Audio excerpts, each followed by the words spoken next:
Olá, mais uma quinta-feira. Já estamos sentindo aquecidos.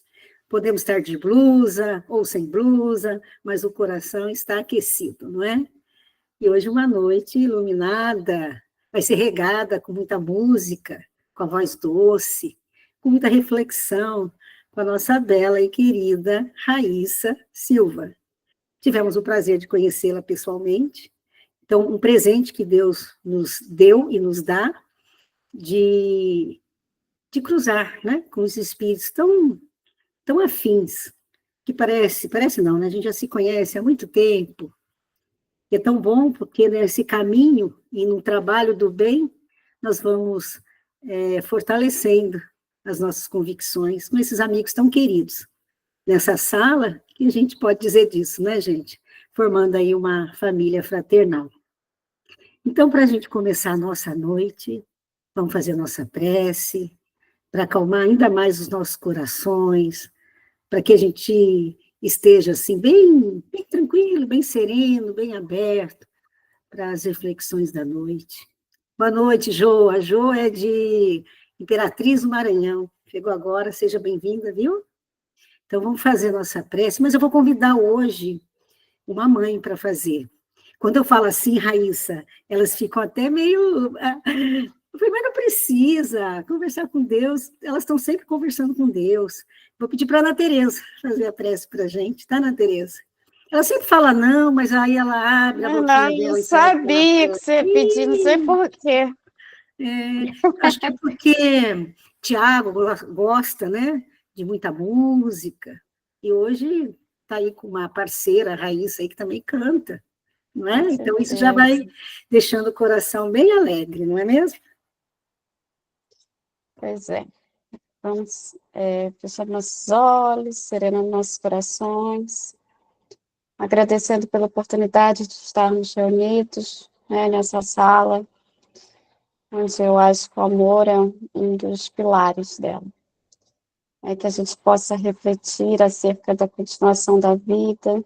A gente entende que ela continua, que ela não termina no túmulo. Mas quando a gente se separa dos nossos amores, dói. Dói, é um processo da gente se recuperar, mas a gente se recupera aos poucos. A gente cai, levanta, é um processo árduo de luta, de batalha, mas a gente tem a certeza que Deus está sempre nos sustentando. Essa noite seja iluminada, que a espiritualidade inspire a raiz e que afague um pouco o nosso coração. Que assim seja. Que assim seja. Delícia. Tão bom, né? Conversar com Deus, falar aquilo que sente, vai trazendo uma paz muito grande. E eu pedi para a Raíssa licença para falar um pouquinho dela, a gente não costuma, né, falar dos convidados quando adentram nessa sala, mas a Raíssa eu quis. Por quê? Né? Raíssa é uma jovem, pelo menos aqui, nesse momento, nessa encarnação, porque a gente já vê, né, a maturidade do espírito. Mas é uma jovem, 30 anos, Raíssa, só confirma a sua idade. 31. 31 anos, olha só. E tem jovens aqui na sala, viu? E vai ser até interessante, porque a gente está preocupado com a sociedade, e muitas vezes a gente fala assim, as crianças, os jovens estão fazendo escolhas, estão meio perdidos, isso, aquilo. Nossa, mas tem tantos jovens que sabem bem o caminho, que trabalha, que se esforça no bem. E a Raíssa, eu vou pedir licença para falar, por quê? Porque aos 31 anos ela faz doutorado, já é engenheira elétrica, já formada, já trabalhou, gente, na NASA por 10 meses, já trabalhou lá, já viajou por 24 países, e todos os países ela procura uma casa espírita, esse é o foco dela, é sempre Jesus na frente, não é? E ela trabalha na cidade vizinha aqui, em São José dos Campos, em projetos, né? E o projeto dela, eu até gostaria que você falasse um pouquinho desse projeto, Raíssa, porque é inédito para a gente, é inédito para o Brasil e para o mundo. Fala um pouquinho só. Eu sei que não tinha nada a ver com a sua fala aqui, mas eu acho muito interessante, justamente para a gente mostrar, né, os jovens, o trabalho dos jovens. Que, na verdade, você é uma jovem adulta, né, mas com esse propósito, com essa firmeza, com essa convicção. Eu sou uma eterna criança e uma jovem senhorinha ao mesmo tempo. Boa noite a todos e a todas. É uma alegria muito grande estar aqui com vocês. A gente já sente essa vibração de carinho, de amor, de estar nesse grupo abençoado. Hoje estou fazendo um projeto que se chama Pod Arte no Espiritismo no YouTube, que é um podcast que a gente recebe artistas, músicos, cantores, atores, que buscam promover a arte junto com o bem. Então, está sendo um projeto maravilhoso, estou conhecendo pessoas incríveis, assim, quando eu comecei o projeto, pensei, será que vai ter gente? E, olha, tem uma lista de pessoas para 2 anos de programa, né? Então, está sendo lindo, lindo, e agora também estou iniciando um novo projeto que se chama Spirit Tongues, que eu vou fazer uma pequena fala sobre o Evangelho segundo o Espiritismo em 4 línguas. Cada semana vai ser numa língua diferente: português, inglês, espanhol e francês. Então, aí nas próximas semanas vou estar lançando também no YouTube esse projeto. Tá legal, mas me conta de um projeto profissional que você trabalha. Profissional. Você Não, tinha também. que Olha ter quanta coisa ela tem especificado, para né? falar. Porque projeto é o que mais tem na minha vida. Então, aqui em São José dos Campos, estou trabalhando lá em Embraer com um projeto de carro voador. A gente está fazendo aí uma das primeiras aeronaves eletrificadas do mundo. Está sendo um desafio gigante. Sábado estou indo para os Estados Unidos acompanhar alguns testes. Se Deus quiser, esse ano a gente consegue tirar essa aeronave do chão. E ela não para, gente. Aí, em julho, ela vai para onde? Vou para a África, para Moçambique, fazer trabalho voluntário lá com Fraternidade Sem Fronteiras. Novamente, ela estará lá, no Fraternidade Sem Fronteiras, levando toda essa bagagem dela e esse carinho. Olha como é gostoso ouvir uma jovem de 31 anos com toda essa bagagem, toda essa experiência. Então, Raíssa, seja muito bem-vinda, viu? Todo mundo aqui do grupo te abraça, e ela vem falar conosco. Nada melhor do que a vida continua. A vida continua. Eu falo um pouquinho, canto um pouquinho, mas como esse tema é um tema muito sensível, eu vou começar cantando.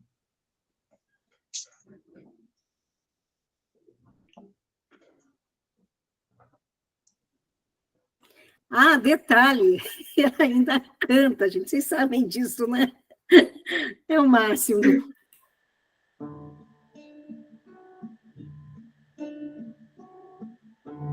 Ando devagar, que já tive pressa, leva esse sorriso, porque já chorei demais. Hoje me sinto mais forte, mais feliz, quem sabe? Só levo a certeza de que muito pouco eu sei. Eu nada sei. Conhecer as manhãs e as manhãs, o sabor das massas e das maçãs. É preciso amor para poder pulsar, é preciso paz para poder sorrir, é preciso a chuva para florir. Penso que cumprir a vida seja simplesmente compreender a marcha e tocando em frente. Como um velho boiadeiro levando a boiada os dias pela longa estrada eu vou. De estrada eu sou. Conhecer as manhãs e as manhãs, o sabor das massas e das maçãs. É preciso amor para poder pulsar, é preciso paz para poder sorrir, é preciso a chuva para florir. Todo mundo ama um dia, todo mundo no show, um dia a gente chega, no outro vai embora. Cada um de nós compõe a sua história, cada ser em si carrega o dom de ser capaz de ser feliz. Conhecer as manhãs e as manhãs, o sabor das massas e das maçãs. É preciso amor para poder pulsar, é preciso paz para poder sorrir, é preciso a chuva para fluir. Ando devagar, porque já tive pressa, leva esse sorriso, porque já chorei demais. Cada um de nós compõe a sua história e cada ser em si carrega o dom de ser capaz de ser feliz. Muito bom. Raíssa, a gente fez o teste aquele dia e o som saiu bem. Hoje ficou um pouco... Eu ia perguntar isso. Sabe o que aconteceu? O microfone ficou na câmera. Ah, tá. A próxima é para ficar legal. Ah, legal. Como é que tá agora o som? A tua voz está perfeita. Beleza. Deixa eu interromper um pouquinho e falar mais uma coisa. Pode sim. Gente, nós estamos aqui apresentando a Raíssa, né? Com o currículo dela, mas tem mais coisas, mas uma das coisas que eu esqueci de falar, você está vendo aquele Jesus que está atrás dela? Sabe em quanto tempo ela pintou? Foi ela que pintou. 30 horas. Gente, 30 horas ela pintou aquele Jesus. Então, a gente tem muito que aprender com a Raíssa. Vai lá, Raíssa, você. Vamos lá, então, gente, falar sobre esse tema que é tão bonito e toca tanto o nosso coração. E eu falei para a Rosana que, enquanto eu pensava nessa fala, eu me emocionei muito, porque a vida continua. Eu me lembrei, dentro desse tema, que a primeira experiência que eu tive com um velório foi quando eu tinha mais ou menos uns 10 anos, que uma professora da escola desencarnou. E aí, a escola mesmo, né, alugou um ônibus e levou os alunos para o velório, para o enterro. Eu fui, e naquela época eu estava com a mediunidade ostensiva ligada, né, com a chave da mediunidade ligada. E a minha vidência era tão clara que eu não conseguia nem distinguir se era encarnado ou desencarnado. Né? Só quando aparecia um anjinho, que daí vinha aquela luminosidade, eu sabia que não era encarnado, né? Mas à noite, depois de ter passado o dia, né, no velório, no enterro, eu não conseguia dormir, porque os espíritos estavam pedindo ajuda, e aquilo era algo que eu não conseguia lidar enquanto criança. Eu era muito novinha. Apesar de ter nascido num lar espírita, de ser evangelizada desde pequenininha, era algo que eu não conseguia lidar. Eu lembro até que eu fui dormir na cama com os meus pais na época, porque eu não consegui lidar com aquilo. E aí eu lembro que pequenininha mesmo eu fiz a promessa para mim mesma: eu nunca mais vou no velório na vida. Nunca mais vou no enterro na vida. E aí, uma década depois, né, pensando mais, depois de ler Livro dos Espíritos, ler André Luiz, ler vários livros, eu parei para repensar e eu disse, não, com o conhecimento que eu tenho hoje, não tem mais por que eu manter essa restrição, né? Era algo que eu tinha colocado enquanto mais novinha, né? E aí, umas semanas depois de eu pensar isso, vejam só, né? Umas semanas depois de eu pensar isso, no dia 26 de janeiro de 2013, eu fui num acampamento espírita. Pensem num lugar lindo, numa chácara assim encantadora, com um riozinho correndo, cercada de árvores, aquela natureza, né, exuberante, muito verde. Então, um local assim que eu recarreguei as energias. Molhamos lá, né, tomamos banho no rio, nos molhamos, foi uma coisa assim maravilhosa, um momento de profunda conexão. E de manhã, o meu pai ligou várias vezes. E meu pai nunca liga. E aí, quando ele ligou várias vezes, eu falei: meu Deus, morreu alguém, né? Aconteceu uma coisa muito grave. Porque ele geralmente não liga. Só que eu não tinha noção do que tinha acontecido. Quando meu pai ligou, ele estava com uma voz muito embargada. Muito embargada. E ao fundo, eu conseguia ouvir gritos. Muitos gritos, muito choro. E ele me perguntou como eu estava, me falou que tinha acontecido um acidente na cidade. E ele estava no local, no ginásio, onde haviam corpos dos acidentados. Depois de voltar à cidade, eu vim a entender. Eu sou de Santa Maria, no Rio Grande do Sul, e naquele dia foi um acidente que aconteceu na Boate Kiss. Foram 242 pessoas que desencarnaram no incêndio e mais de 600 pessoas feridas. E o meu pai, ele estava no ginásio, para onde foram levados os corpos dos desencarnados. E aí, voltando para a cidade, é difícil descrever o clima espiritual da cidade, porque mais, né, de 240 desencarnados é um clima de guerra, é um luto geral. A cidade tinha um luto geral, uma tristeza muito grande.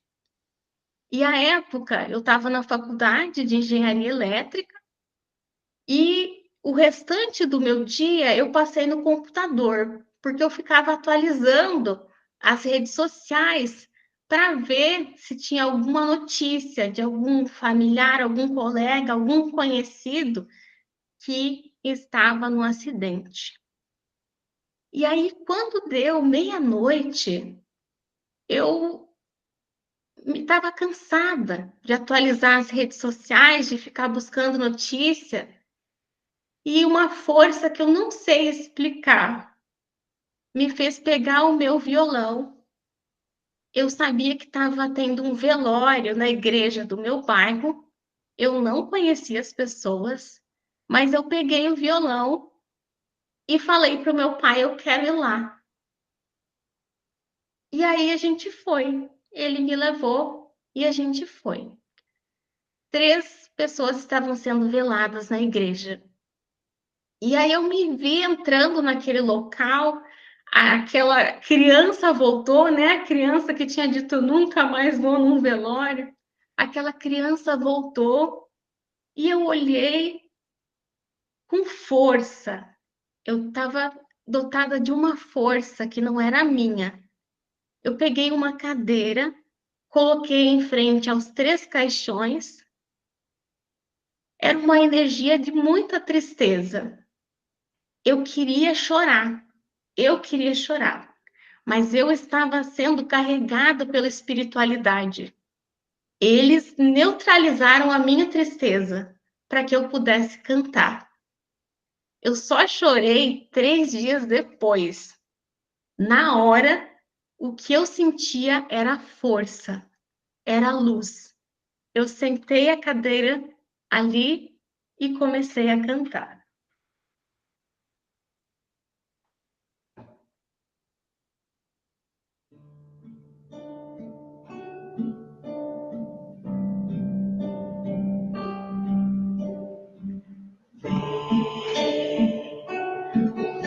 Balança a copa das árvores, os pássaros cantam melodia suave, só pra aliviar nossa dor, aliviar a dor.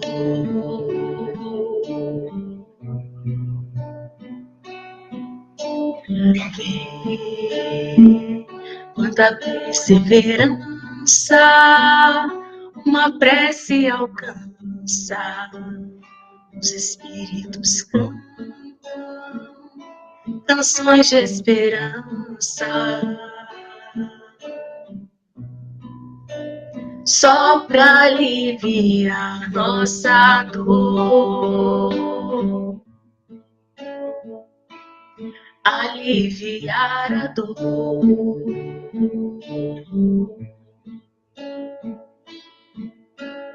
Vê, o vento balança a copa das árvores, os pássaros cantam melodia suaves, só pra aliviar nossa dor,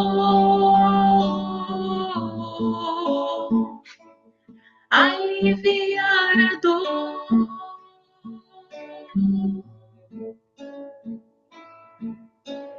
Vê quanta perseverança uma prece alcança. Os espíritos cantam canções de esperança, só pra aliviar nossa dor,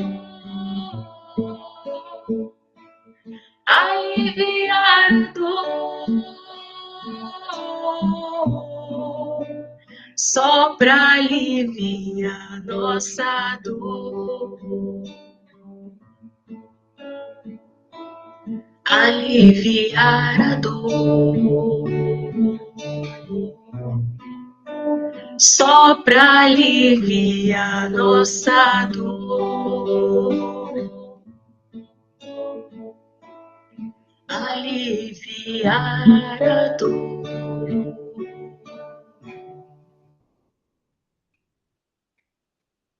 E eu cantei ali da meia-noite até as 2 da manhã. Fiquei cantando várias músicas espíritas, católicas, evangélicas que falassem de alguma mensagem consoladora. E aí o meu pai lembrou que o filho de um amigo dele havia desencarnado no acidente. E eu disse, vamos lá. Fui então para o velório do filho do amigo dele. Cantei mais uns 30 minutinhos lá. E esse sentimento que havia na cidade era algo de muita tristeza, é difícil de escrever. Mas o que eu tinha para entregar ali naquele momento era isso, o meu abraço era aquele canto. Eu me sentia como se eu tivesse carregada por espíritos bondosos que estavam comigo cantando essas canções de esperança. E carregada eu fui indo. Eu fui indo de velório em velório, eu passei em várias capelas. E o sentimento que eu tinha quando eu olhava para os corpos dos jovens desencarnados era um sentimento de paz. Por incrível que pareça, ao olhar os corpos dos jovens, eu sentia paz. Porque com a força desses espíritos que me carregavam, não tinha dúvida nenhuma no meu coração do trabalho, da grandeza do trabalho espiritual para a recepção de cada um daqueles jovens que estavam voltando ao plano espiritual. E eu fui procurar depois o porquê, né? O porquê desses flagelos, o porquê que ocorre isso.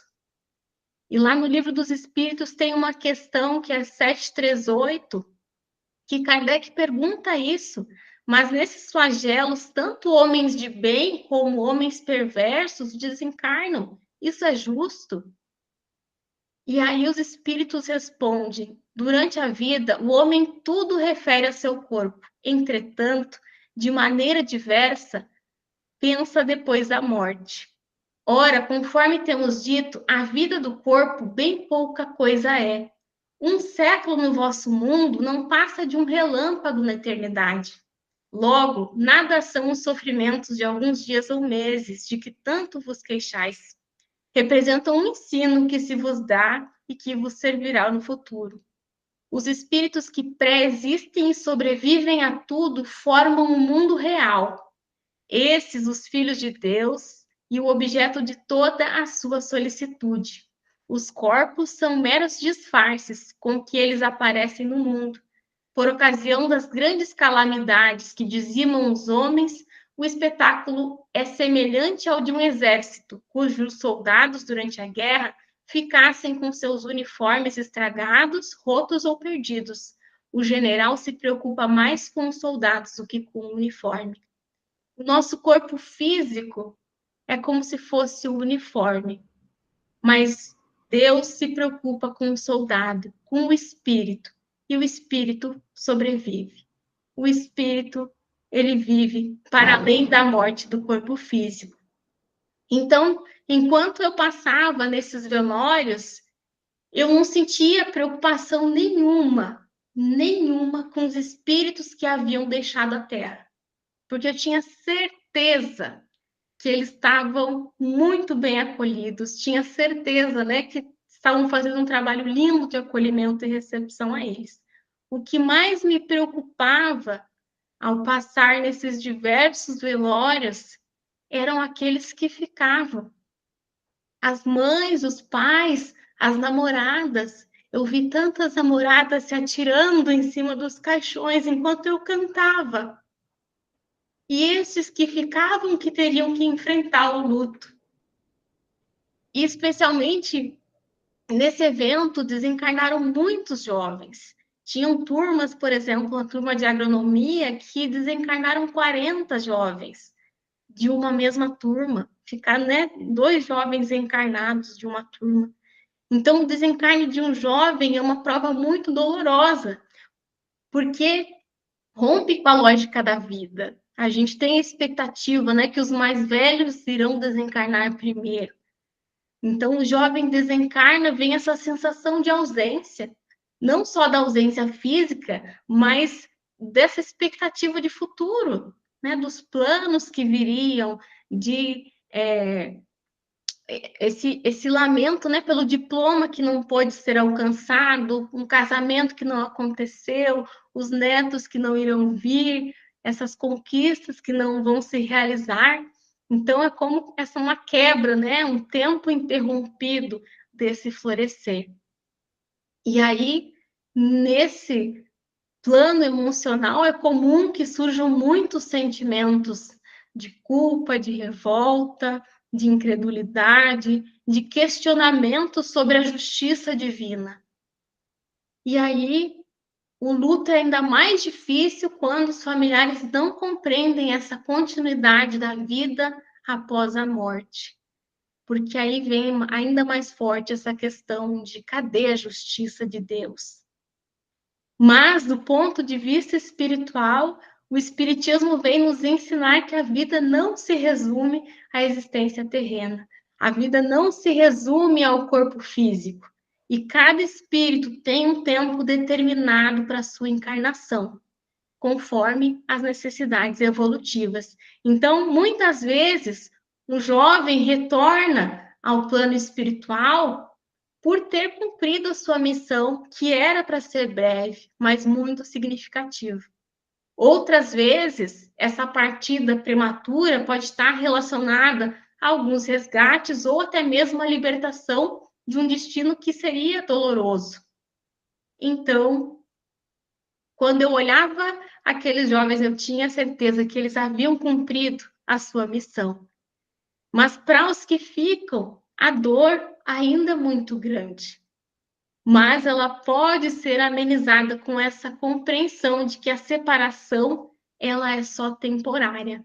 A gente dá um até logo na separação do corpo físico, mas o amor, ele transcende a morte. Os laços de amor são eternos, senão não teríamos justiça divina. E esses laços espirituais permanecem vivos, sustentando essa esperança de que iremos, sim, nos reencontrar, porque a vida continua.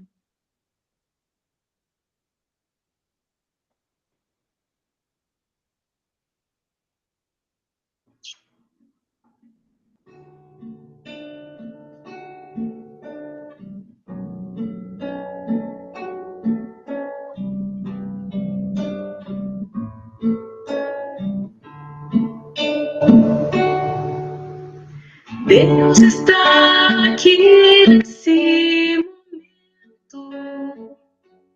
Sua presença é real em meu viver. Entregue sua vida, seus problemas. Fale com Deus, Ele vai ajudar você. Oh, Deus te trouxe aqui para aliviar os teus sofrimentos. Oh, é Ele o autor da fé, do princípio ao fim, em todos os seus tormentos. E ainda se vier noites traiçoeiras, se a cruz pisada for, Cristo estará contigo. O mundo pode até fazer você chorar, mas Deus te quer sorrindo.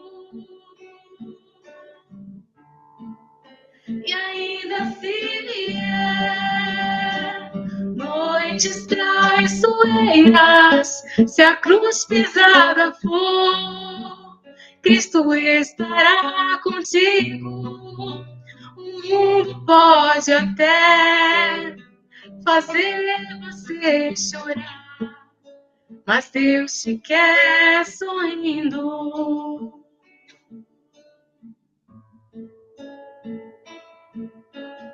Seja qual for o seu problema, fale com Deus, Ele vai ajudar você.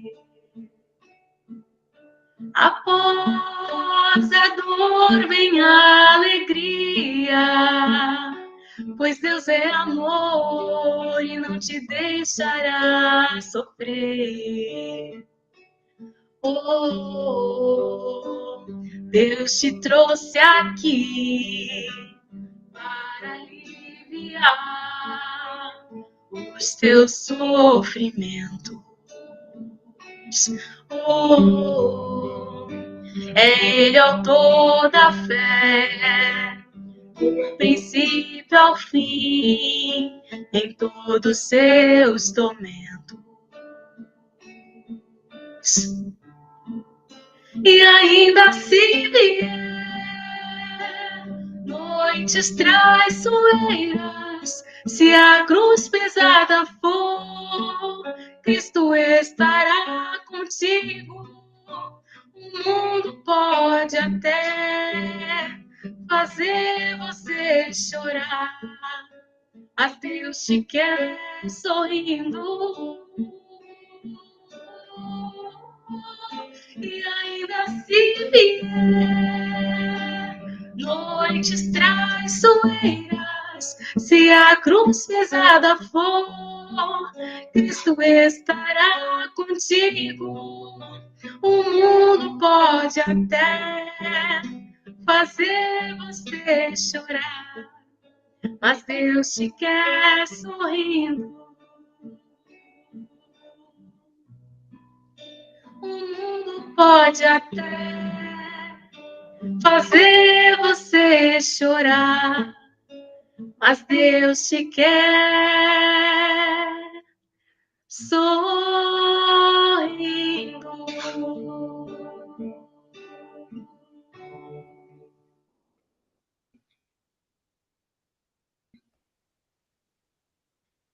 Naquela noite, eu cantei da meia-noite até às 7 da manhã. Eu passei em mais de 50 velórios. Cantei inúmeras vezes Pai Nossos, Noites Traiçoeiras, Ave Marias. E o que eu percebi é que, diante da dor, nós somos todos iguais. Eu passei por velórios de evangélicos, e os evangélicos cantavam com as mãos assim, junto. Passei por velórios de católicos, de espíritas, de ateus. Na dor, nós nos igualamos. Mas é importante ressaltar que a dor não é o objetivo de Deus. A dor não é o objetivo de Deus. Deus, ele nos quer sorrindo. Ele quer que nos aproximemos dele, que nós construamos uma fé sólida, que nos permita viver com um propósito, numa certeza de que a morte é, na verdade, o despertar para a verdadeira vida, a vida espiritual. Mas, no mundo de provas e expiações, onde a comunicação com o invisível ainda não é tão comum, enfrentar o luto é muito difícil.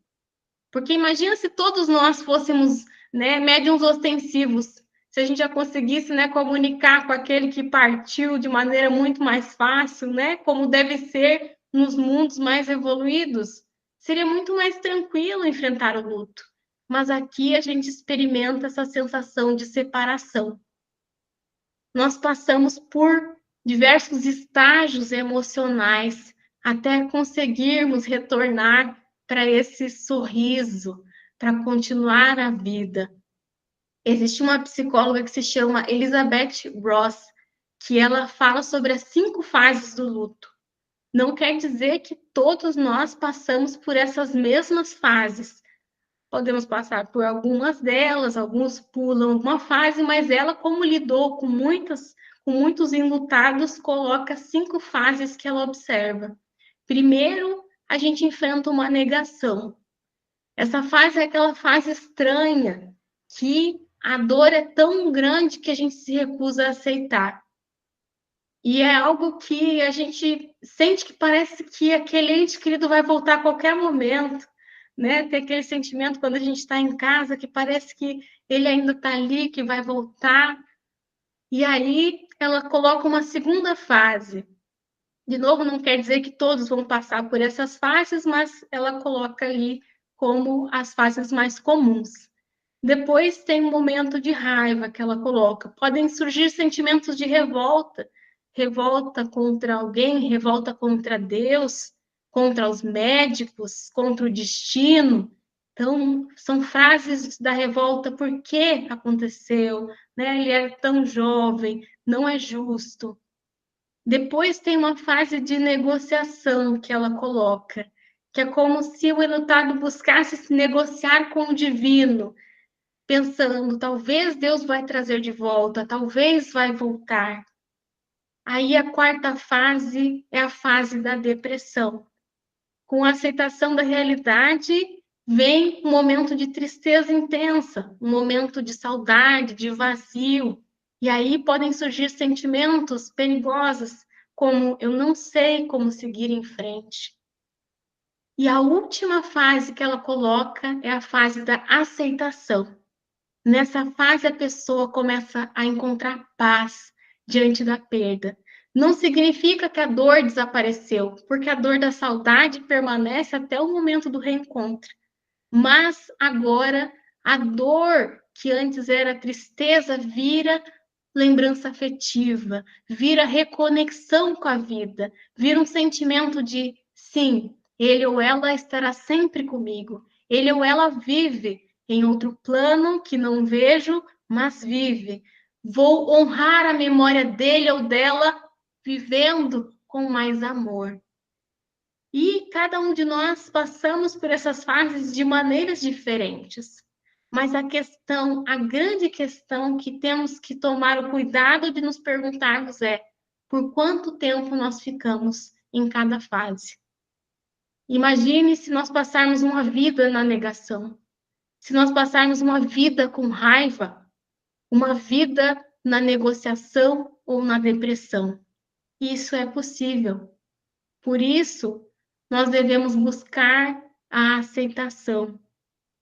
E a nossa tristeza, ela não afeta apenas a nós mesmos, mas também afeta o espírito desencarnado, principalmente se ela for marcada pelo desespero, pela revolta, pelo apego excessivo, porque isso causa um sofrimento ao espírito, confusão, às vezes até uma dificuldade para se desligar da vida terrena, para que a vida dele continue, ou dela continue, no plano espiritual, estudando, aprendendo, crescendo. No documentário As Cartas Psicografadas de Chico Xavier, um filho de uma mãe chamada Yolanda, que se chama Augusto César, traz uma comunicação que eu peço licença para ler. Ele diz assim: minha mãe, minha querida mamãe, aqui não é muito diferente daí, embora seja diferente daqui. Explicar como é isso? Não sei ainda. Parece, mamãe, que a vida é como um rio. As águas do tempo nos levam para adiante e a gente vai seguindo, fazendo o que pode para não submergir e trabalhar de algum modo na viagem. Será que essa imagem me ocorreu por lembrar aquele dia que nós não queremos lembrar? Graças a Deus, vejo-a firme e valorosa, vivendo e servindo. Não avalia o que foram os primeiros tempos, as suas aflições e as suas angústias. As suas palavras de pergunta e de dor, buscando saber a razão do que me acontecera, me feriam profundamente, porque eu desejava explicar sem conseguir expressar-me. Se o seu coração querido se colocar em lugar do meu, saberá como doíam aquele pranto e aquelas orações sentidas que recebia do seu carinho, ante o meu retrato, à frente do lugar onde as últimas lembranças ficaram entre nós. Não julgue que eu não ouvia. Chorei com as suas lágrimas por muito tempo, e quando as suas primeiras esperanças vieram surgindo na alma, aceitando realmente a vida além da morte, a luz nascente em seu amor foi também a minha luz. Agradeço hoje por tudo. A vida, mãezinha, é também uma espécie de livro em que lemos a pouco e pouco as circunstâncias em que nos encontramos entrelaçados. Somos hoje uma família maior.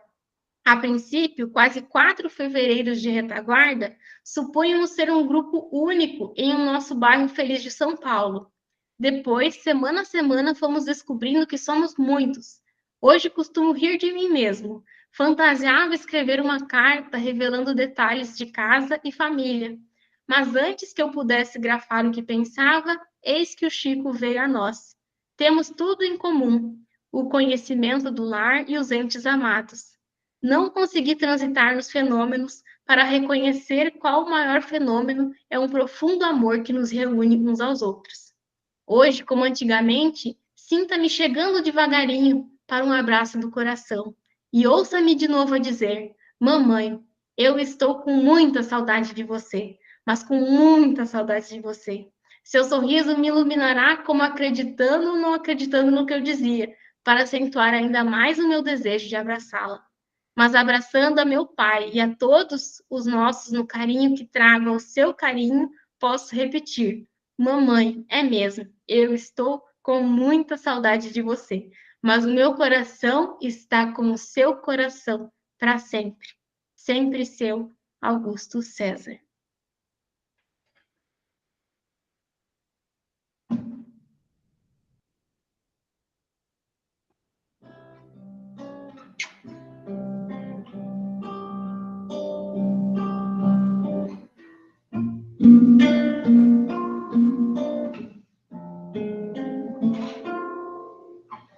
Ei, dor, eu não te escuto mais. Você não me leva a nada. Quem souber canta junto. Ei, medo, eu não te escuto mais. Você não me leva a nada. E se quiser saber pra onde eu vou, pra onde tenha sol, é pra lá que eu vou. E se quiser saber pra onde eu vou, pra onde tenha sol, é pra lá que eu vou. Ei, dor, eu não te escuto mais. Você não me leva a nada. Ei, medo, eu não te escuto mais. Você não me leva a nada. E se quiser saber pra onde eu vou, pra onde tenha sol, é pra lá que eu vou, é pra lá que eu vou. E se quiser saber pra onde eu vou, pra onde tenha sol, é pra lá que eu vou.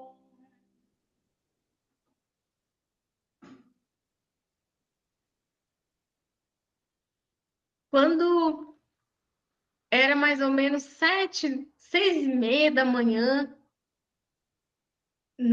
naquela noite, 6h30 da manhã naquela noite não, né? 6h30 da manhã mesmo. Eu fui cantar no último velório. E aí a mãe chegou para mim e disse: eu não quero que você cante. Foi a única. E depois de passar em 50 velórios, mais de 50 velórios. E eu fiquei triste, né? Porque eu já estava ali, né? Estava querendo deixar minha energia, meu carinho. E aí respeitei, saí. E chegou uma senhorinha para mim, que eu nem sei se estava encarnada, desencarnada. E ela disse assim: não se preocupa, que eu tenho certeza que ele recebeu a sua vibração.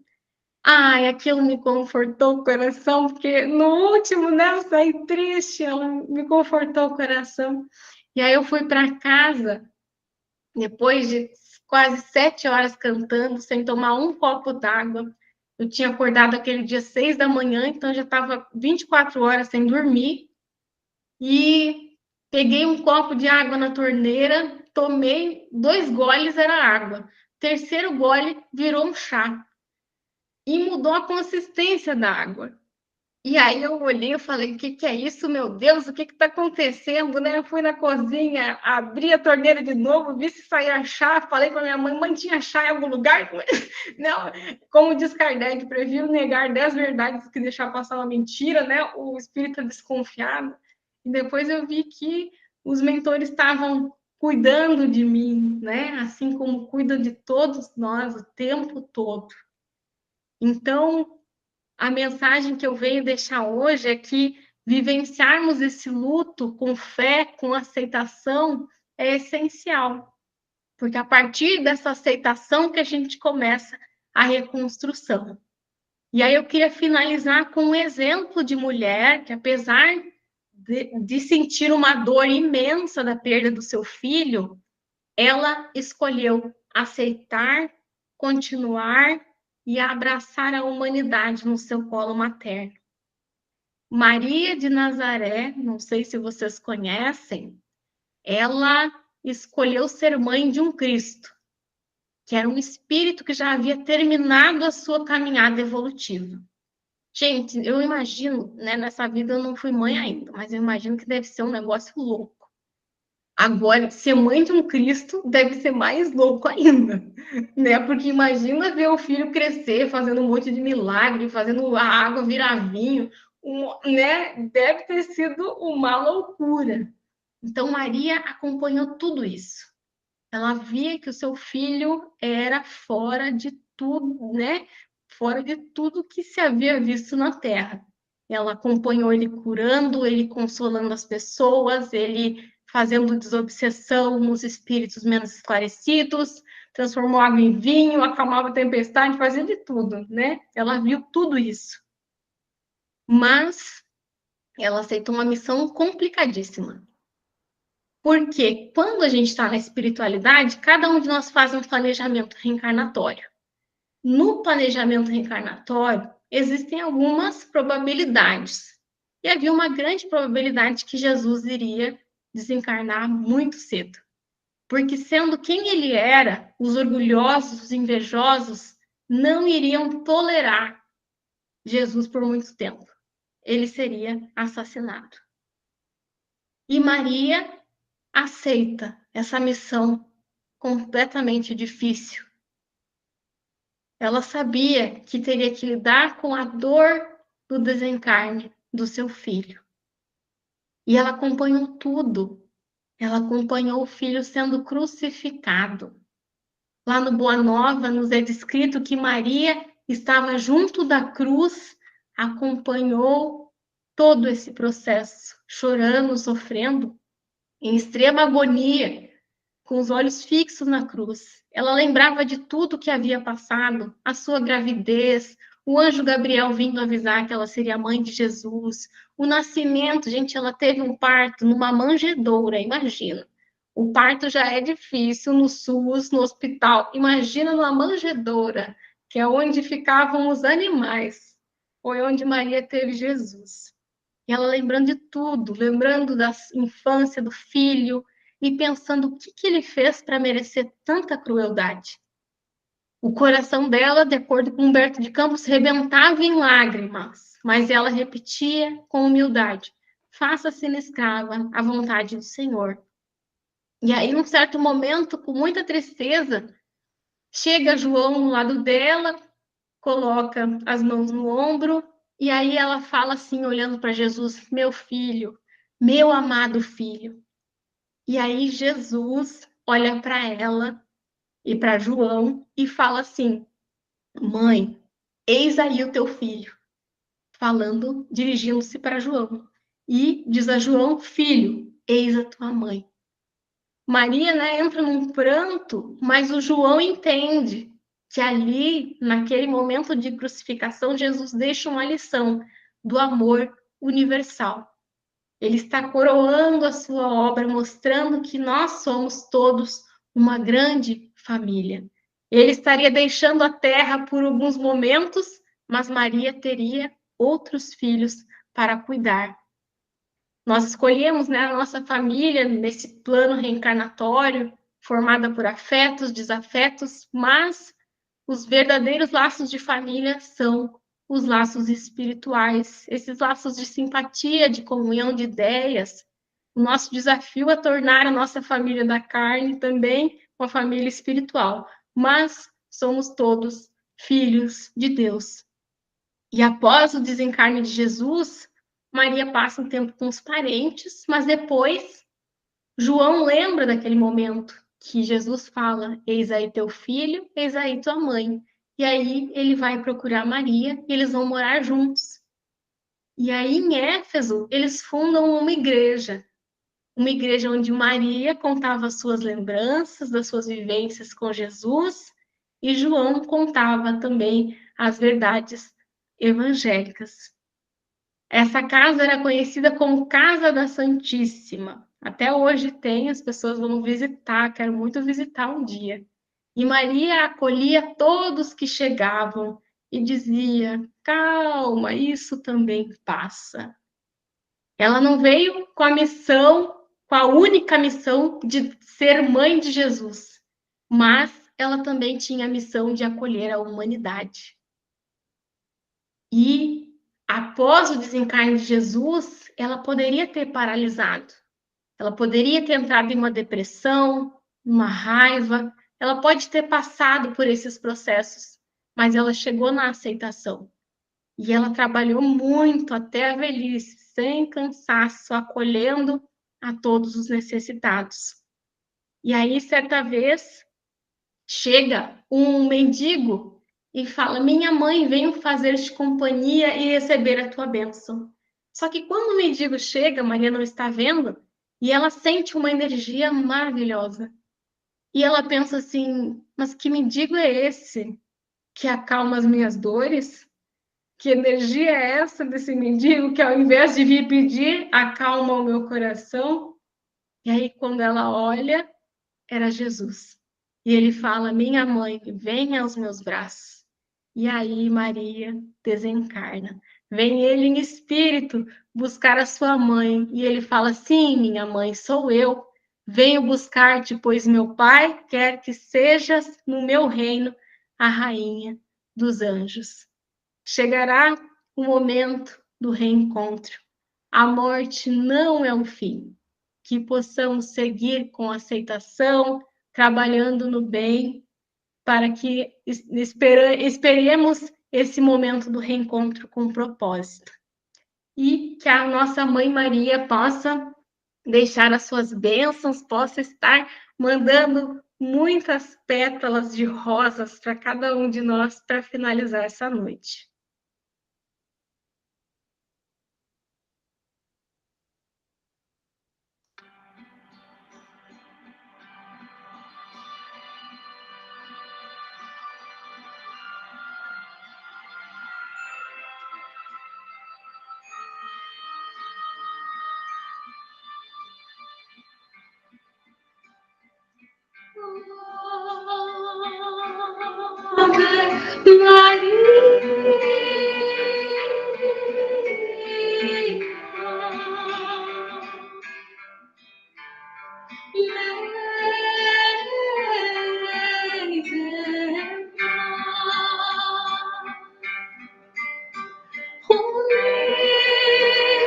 Listen to our maidens pray.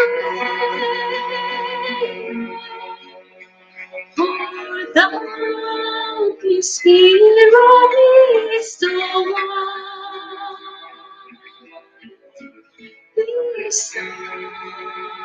This thou can save me. This way. We slumber safely in the Lord. Though we live by man of chemistry, oh mercy, oh maiden sun.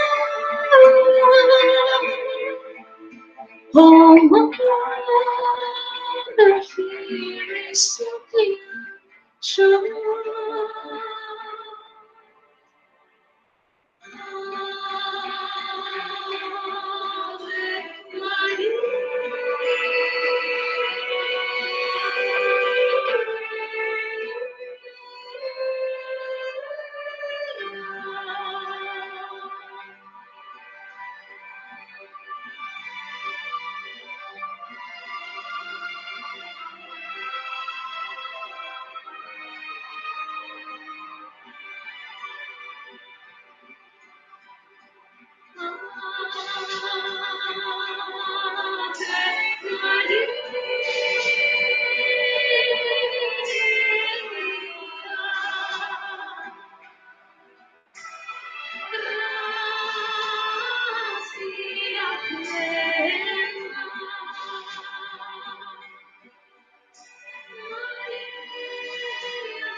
So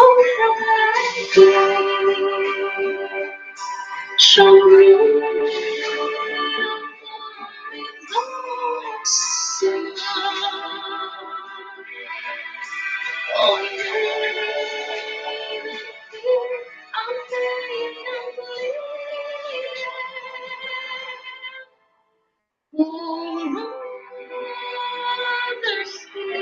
something short.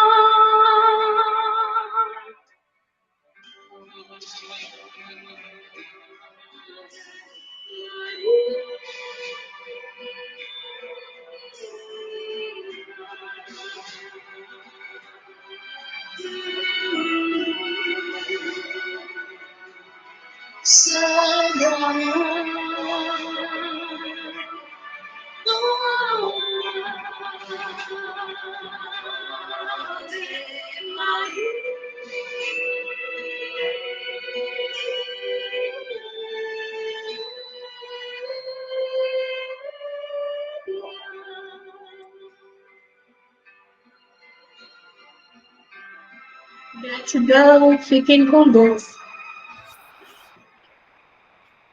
Obrigada, Raíssa. Olha a espiritualidade, como cuida do grupo, cuida da gente, cuida das mães, trazendo hoje uma jovem, uma filha, para cantar e embalar, não é? Hein, Guilherme, como é que você está se sentindo aí, meu irmão? Só estou sentindo. Muitas vezes a gente não tem que falar, a gente tem que sentir. É isso que é gostoso. Muito bom. Muito bom. Raíssa, minha querida, muito obrigada. Todas essas músicas embalaram a nossa noite, né? Nos envolvendo, deixando uma paz tão serena, né? Já viu falar de paz serena? Pois é isso. Está tão leve. Então, Deus te abençoe muito nesse trabalho, nessa jornada, viu? Nessas suas conquistas, tanto intelectuais como morais. E obrigada por compartilhar conosco um pouco da sua experiência, viu? Nos embalando muito essa noite. Que Deus te abençoe muito. Que agradeço, uma alegria estar aqui com vocês. E venha sempre, tá?